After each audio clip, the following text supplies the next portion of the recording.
aktivitas kita hari ini, kita minta satu orang memimpin kita dalam doa pembuka. Bapa di dalam surga, puji dan syukur Tuhan, kami aturkan kehadirat-Mu, segala kebaikan berkat Engkau telah melindungi kami dari pagi sampai saat ini. Ya Tuhan, kini kami menuju kepada kami, kiranya curahkanlah Roh Kudus kepada kami. Semoga apa yang Ibu jelaskan kepada kami dapat mengerti dan bermanfaat bagi masyarakat kami. Namun kami puji ya Tuhan, kini dan sepanjang masa. Amin. Terima kasih untuk Gordias yang sudah membawa kita dalam doa hari ini. Baik, Ibu absen dulu. Amelia Zaya, Hadir Ibu. Antonia Juita, Hadir Ibu. Gordias Randu. Hadir Bu. Baik, kita masih lanjut dengan membicarakan tentang materi sifat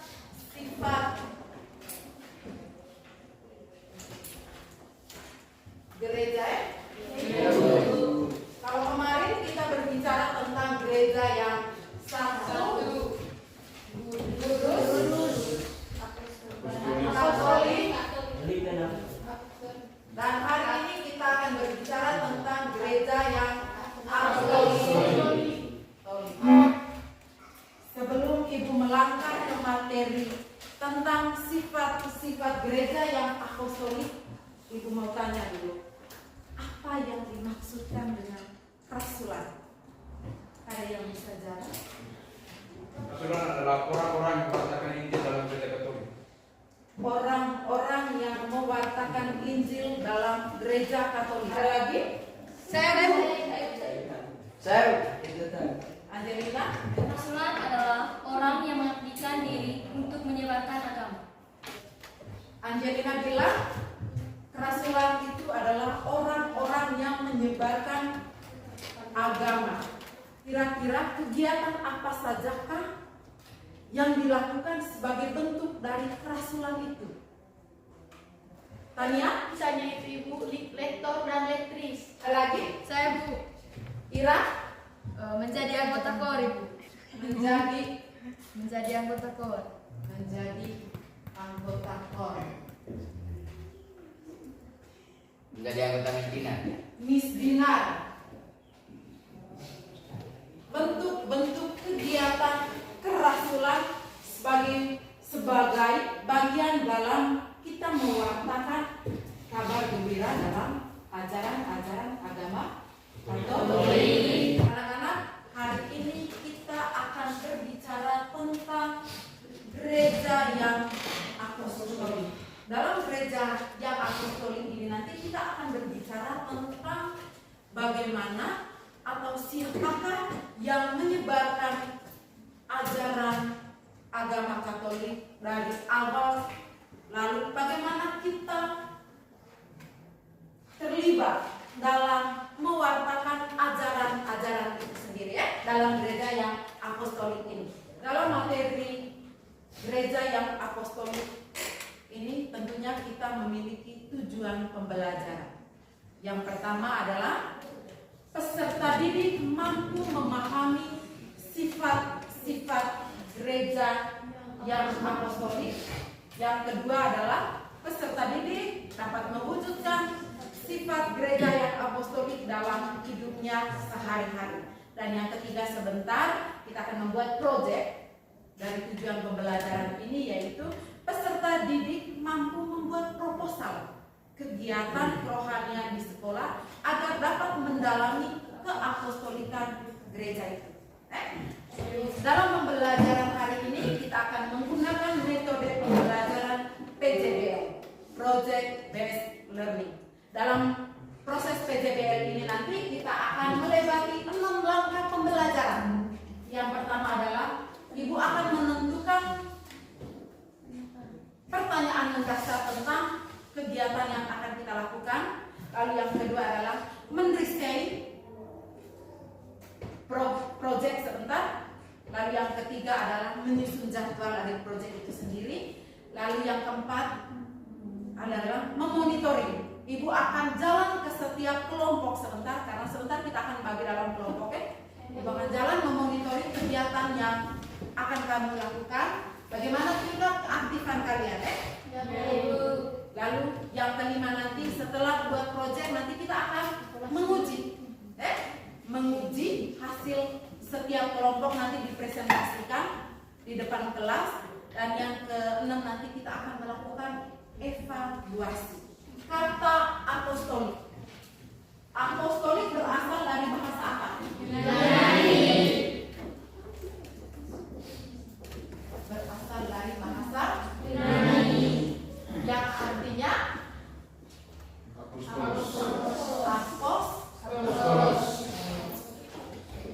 apostolos ini kalau dibawa ke bahasa Indonesianya apa? Utusan. Utusan Atau yang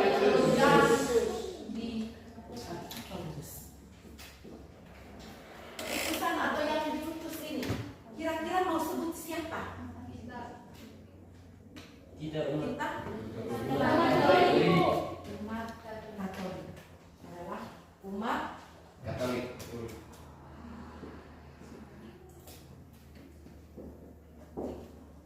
apostolik. Coba perhatikan di layar. Apostolik ini berkaitan dengan ajaran para rasul. Kita punya agama Katolik ini dulu bukan hanya sekedar datang saja tiba-tiba muncul agama Katolik. Para rasul. Para rasul ini siapa? Murid-murid ada berapa? Ada 12 murid Yesus yang mewartakan kabar gembira. Mereka diutus. Lalu ketika para rasulnya hilang, tongkat estafetnya itu diberikan kepada pemimpin gereja Katolik yang pertama itu siapa? Paulus. Paulus. Yang kedua dia bawa ke usuk. Dilanjut oleh imam. Lalu Umat.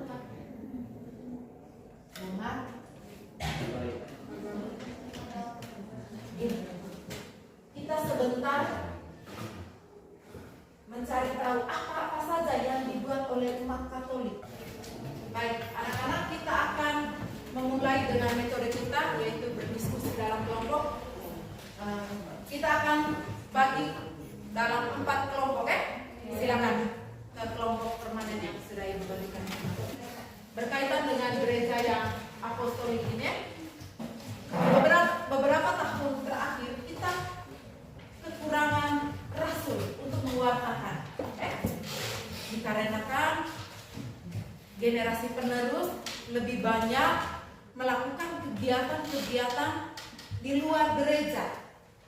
Ada sebuah artikel nanti yang menampilkan alasan mengapa para muda sekarang lebih banyak meninggalkan kegiatan-kegiatan gereja.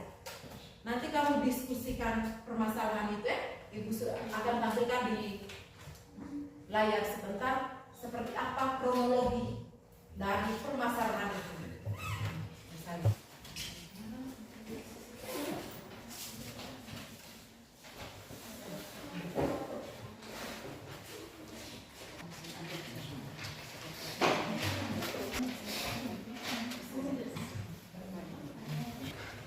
Baik, di dalam sudah menampilkan sebuah kasus berkaitan dengan para remaja atau OMK yang meninggalkan gereja sebagai generasi penerus gereja.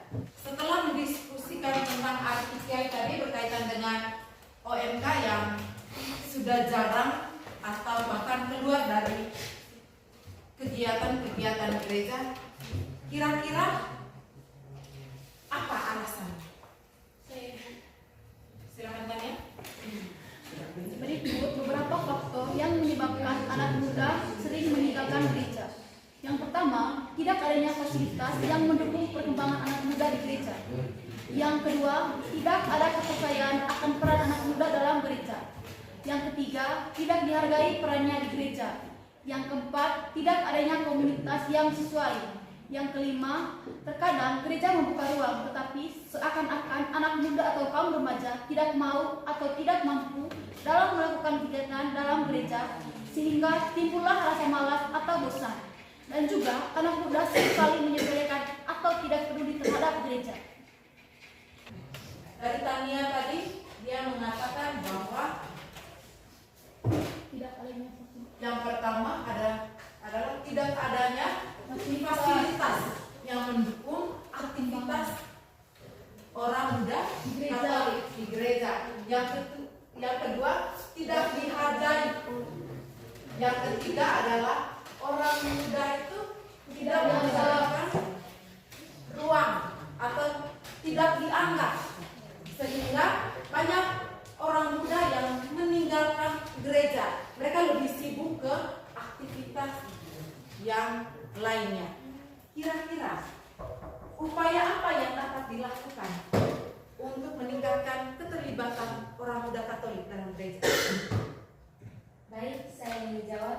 Kalian melibatkan mereka dalam kegiatan pelayanan, kepanitiaan atau kepemimpinan, dan juga adanya kesadaran dari anak muda itu sendiri untuk terlibat aktif dalam kegiatan gereja.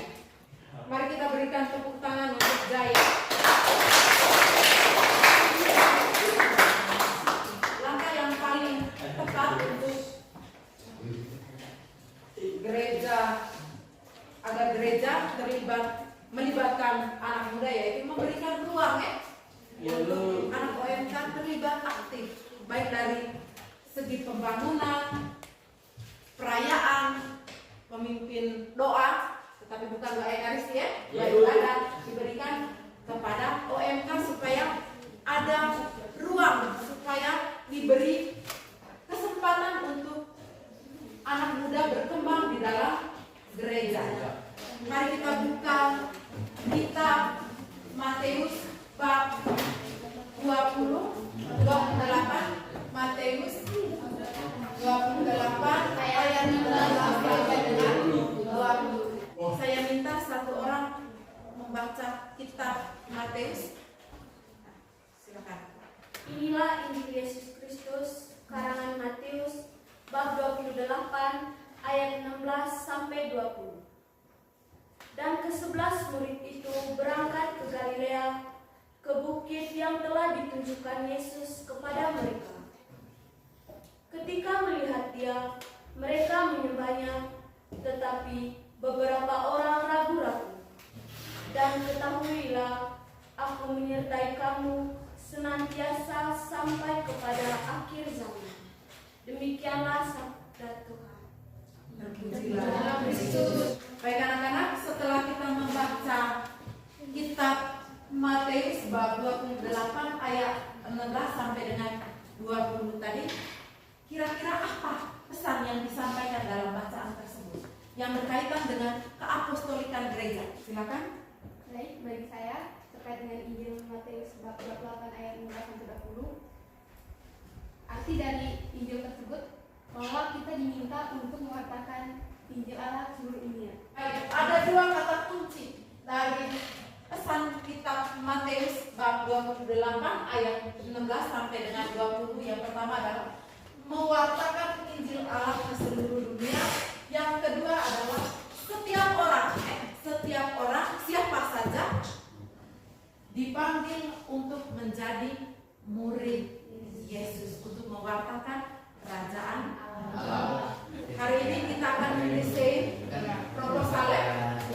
Proposalnya nanti ada di depan, contoh cara pembuatan proposal kegiatan. Silakan tentukan kegiatan apa yang kamu mau bawa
egois, dan pribadi semakin berkembang. Pengaruh dunia maya terhadap perilaku, mental, dan moral masyarakat semakin merajalela. SMA 2 Negeri Satargi Salatimajo yang merupakan agen penerus gereja hendaknya terus berkembang mematakan kabar tentang kebaikan Injil, kebaikan Tuhan, sehingga boleh mengambil bagian dalam mematakan Injil. Melalui pendalaman kitab suci yang diadakan setiap bulan dalam minggu ketiga, sehingga peserta didik memiliki kecintaan dan rasa percaya diri dalam mengungkapkan pengalaman kebaikan Tuhan. Tujuan kegiatan: 1. Mengenal kitab suci sebagai sumber iman dan inspirasi hidup. Yang kedua, meningkatkan rasa percaya diri untuk mengungkapkan pengalaman hidup peserta didik. Yang ketiga, memberitakan kabar baik tentang Tuhan melalui kegiatan-kegiatan kerohanian. Berikut isi proposal yang kami tawarkan adalah: yang pertama, tema pendalaman kitab suci. Jenis kegiatan: membaca kitab suci. Yang kedua, pendalaman iman. Pendalaman ini setelah membaca kitab suci. Pesertanya seluruh peserta didik SMA 2 Satargi Salatimajo. Berikut peralatan yang dibutuhkan: 1. Buku Alkitab. Yang kedua, buku panduan pendalaman kitab suci. Berikut waktu dan tempat pelaksanaan. Setiap minggu ketiga dalam bulan bertempat di Aula SMA 2 Satargi Salatimajo. Sumber dana: 1. Dana semula dengan total 3 juta dan dana khas kelas total 500.000. Kepanitiaan. Penanggung jawab: Bapak Kepala Sekolah SMA 2 Satargi Salatimajo, Bapak Alexander Berkorat, SPD. Ketua Pelaksanaan, Guru Agama Katolik, Marleni Juwita, SPD. Bendaharanya, Bapak Hieronymus Jahanut, SPD. Berikut seksi-seksinya. Yang pertama, tim OSIS di bidang kerohanian, dan yang kedua, kelas dari kelas 10 sampai kelas 11. Baik, sekian presentasi mengenai proposal kami. Kami ucapkan terima kasih. Baik, hasil proposal yang disampaikan oleh kelompok 1 tadi berkaitan dengan kegiatannya mereka adalah pendalaman data diri ya. Menurut kamu proposal ini sudah sempurna? Sudah atau belum? Sudah Ibu. Sudah ya? Nanti kelengkapan yang lainnya itu disempurnakan lagi oleh kelompok 1 ya, sampai pada pelaksanaan pelaksanaan proposal mereka tadi berkaitan dengan pendalaman kitab suci dilakukan di SMA Negeri 2 setiap bulan di minggu ketiga. Jenis kegiatan mereka. Mari kita beri kesempatan untuk kelompok 2 memaparkan hasil proposal mereka. Terima kasih kepada guru dan teman-teman atas kesempatan yang diberikan kepada kami. Kami ingin mempromosikan proposal yang kami lakukan, yaitu kegiatan doa serius setiap pagi pada bulan Oktober. Latar belakang kami judul ini adalah karena tradisi doa serius merupakan salah satu devosi resmi yang ditetapkan oleh gereja atau ajaran gereja sebagai bagian dari penghayatan iman Kristiani dengan melibatkan seluruh umat Kristen Katolik. Tujuan dari kegiatan ini adalah: yang pertama, sebagai penghormatan kepada Bunda Maria. Yang kedua, membantu peserta didik untuk lebih mendalam misteri keselamatan. Yang ketiga, membantu peserta didik melalui pertumbuhan rohani dan sebagai pendoa. Yang keempat, mengajarkan nilai-nilai rohani seperti rohani ketekunan, kesetiaan, ketaatan, kesederhanaan, penyerahan diri, kesabaran, kerelaan berkorban, kerendahan hati, dan keberanian. Proposalnya itu kegiatan rosario setiap pagi pada bulan Oktober. Yang pertama, kebersihan dua bulan raya di pedang pada tanggal 31 September. Yang kedua, bisa pembukaan bulan rosario. Yang ketiga, setiap hari pagi seperti berdoa rosario bersama di lapangan bola maupun di kelas masing-masing. Waktu dan tempat pelaksanaan kegiatannya itu: yang pertama, kebersihan doa Maria dipandangkan pada persembilan September 2024. Yang kedua, bisa pembukaan doa Rosario tanggal 30 September 2024 di Gereja Santo Pio Lateranense. Yang ketiga, doa Rosario di sekolah setiap hari dimulai dari tanggal 1 sampai tanggal 31 Oktober 2024. Sumber dananya itu dana sekolah dengan total 3 juta rupiah. Yang kedua, dana kelas 500.000 rupiah. Yang pertama, kepanitiaan. Yang pertama, penanggung jawab itu Bapak Kepala Sekolah SMA Negeri Maju, Bapak Alexander Dekorat SPD. Dua perusahaannya itu Guru Agama Katolik Marleni Jelika SPD. Serta bendaharanya itu Bapak Firmin Juhani SPD. Dan seksinya itu IOC dan Kementerian Pertanian serta ketua kelas dari kelas 10, kelas 11, dan kelas 3.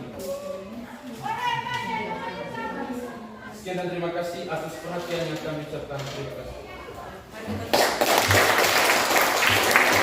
Dari kelompok 1 tadi, proposalnya berkaitan dengan pendalaman kitab suci dilakukan setiap minggu ketiga dalam bulan.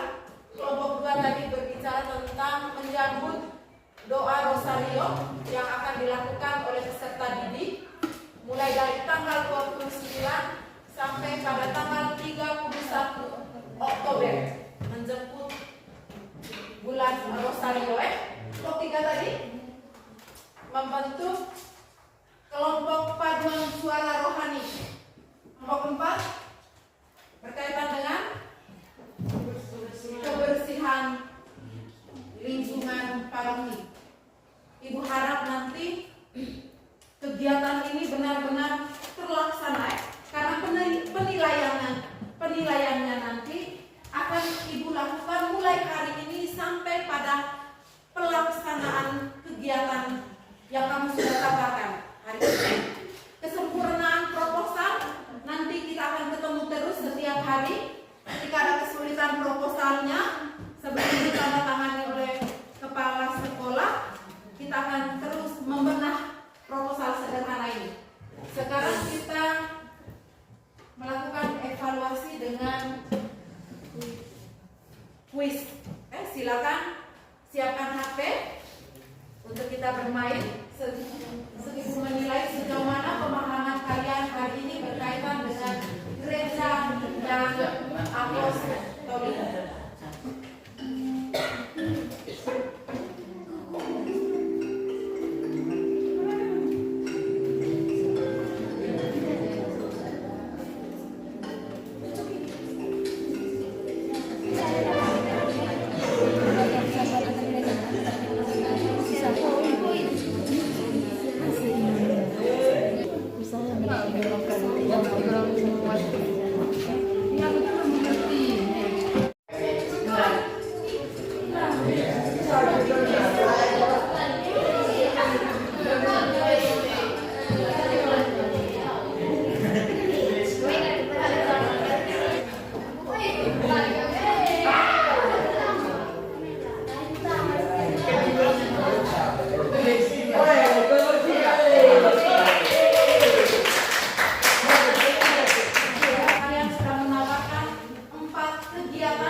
Ibu harap bahwa kegiatan ini bukan hanya sekedar kita merancang, tetapi harus ada kegiatan nyatanya sebagai bentuk bahwa kita juga terlibat, bahwa gereja juga memberi kesempatan bagi kalian untuk berekspresi dalam kehidupan menggereja. Baik, di akhir proses pembelajaran kita, silakan tuliskan refleksi kalian berkaitan dengan proses pembelajaran kita hari ini. Silakan tulis apa-apa saja yang kalian rasakan hari ini berkaitan dengan proses pembelajaran.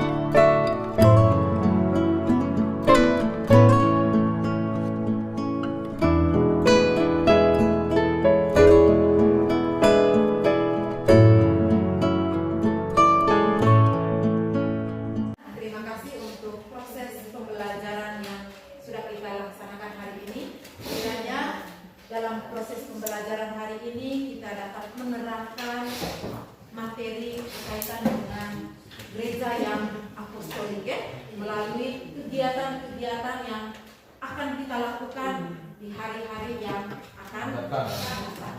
Untuk menutupi kegiatan kita hari ini, saya minta satu orang memimpin kita dalam doa.